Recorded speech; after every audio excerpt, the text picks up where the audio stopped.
The Unseen Shepherd. The Hidden Courage of St. Charles Borromeo. When the plague struck Milan, most men fled for their lives. But one man, a bishop in his 30s, chose to stay. While the rich hid behind locked doors, he walked through the streets barefoot, carrying the Blessed Sacrament through clouds of death and despair. His name was St. Charles Borromeo, the silent shepherd who showed that real leadership doesn't demand applause, only love that refuses to run. St. Charles Borromeo was born into privilege in 1538, a member of one of Milan's most powerful families. He could have lived a life of comfort, politics, and influence. But God had other plans. At just 21, Charles was appointed a cardinal by his uncle, Pope Pius IV. He suddenly found himself surrounded by luxury, marble halls, servants, fine banquets. But beneath the grandeur, his soul longed for something deeper. He once wrote in his diary, "I fear I may gain the world and lose my soul in the process." When his brother unexpectedly died, Charles inherited the family title and wealth. Yet instead of retreating into nobility, he gave almost all of it away to the poor. He renounced comfort to embrace the cross. That decision would define the rest of his life. The Church of the 16th century was wounded.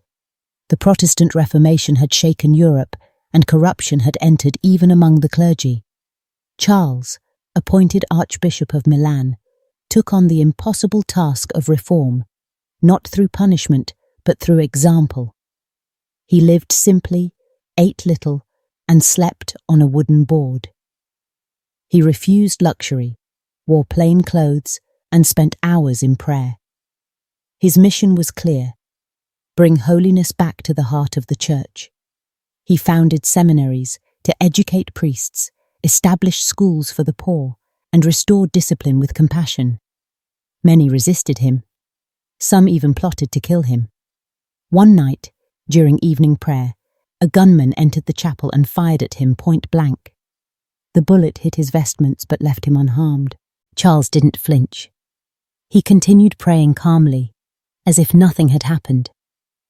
When asked later if he was afraid, he said, "A shepherd must never abandon his flock, not even under fire." Then came the year 1576. A deadly plague swept through Milan, turning streets into rivers of fear. Homes were sealed. Thousands died. Even the governor and many priests fled. But Archbishop Charles stayed. He sold his possessions to buy food and medicine for the sick. He organized priests and volunteers to serve the dying. When the churches were closed to prevent infection, he turned the city's courtyards into open-air chapels. He walked barefoot through the cobblestone streets, carrying a crucifix, praying for mercy while bodies lined the roads. Every night, he personally tended to the dying. He knelt beside their beds, hearing confessions, giving last rites, whispering hope into ears that could barely hear. Witnesses said he seemed tireless, like a flame that refused to go out.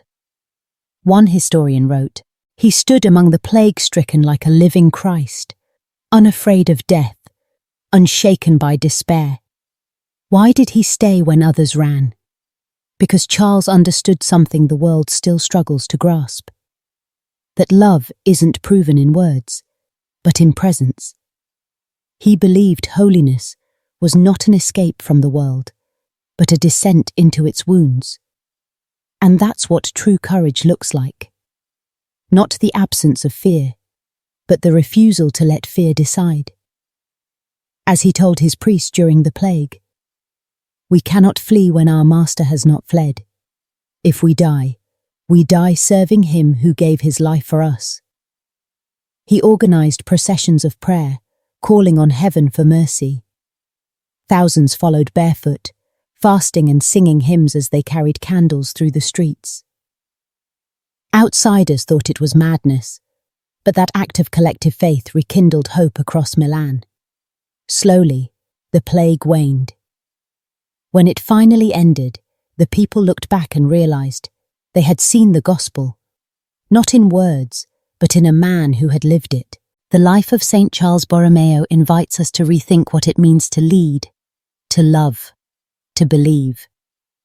Leadership in his eyes wasn't about control. It was about sacrifice. He didn't stand above people. He stood among them. He didn't preach comfort. He lived compassion.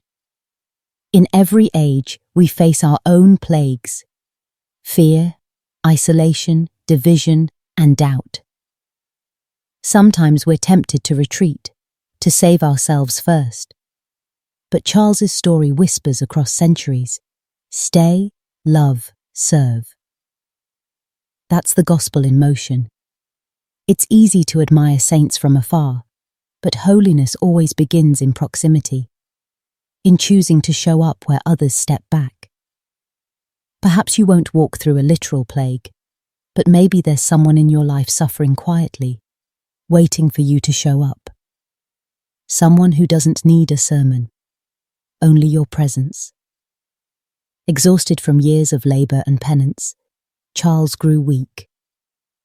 On November 3rd, 1584, he lay dying at age 46, surrounded by his priests. His last words were simple: "Be faithful to your duty, love the poor, live in peace." The bells of Milan tolled in mourning. Tens of thousands came to honour the man who had given them not just faith, but courage. He was canonized in 1610, remembered not for power or miracles, but for a love that walked barefoot through death itself. St. Charles Borromeo's legacy isn't buried in the past. It echoes every time someone chooses faith over fear, service over comfort, presence over escape. The world doesn't need more perfect people. It needs faithful ones. People willing to stay when things get hard, to speak when silence is easier, to love when it costs something.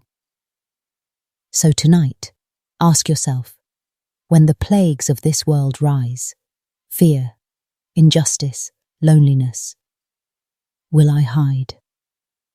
Or will I walk with Christ into the storm? Because holiness doesn't run. Holiness remains. And like St. Charles Borromeo, maybe your courage, unseen, quiet, faithful, will be the miracle someone has been praying for.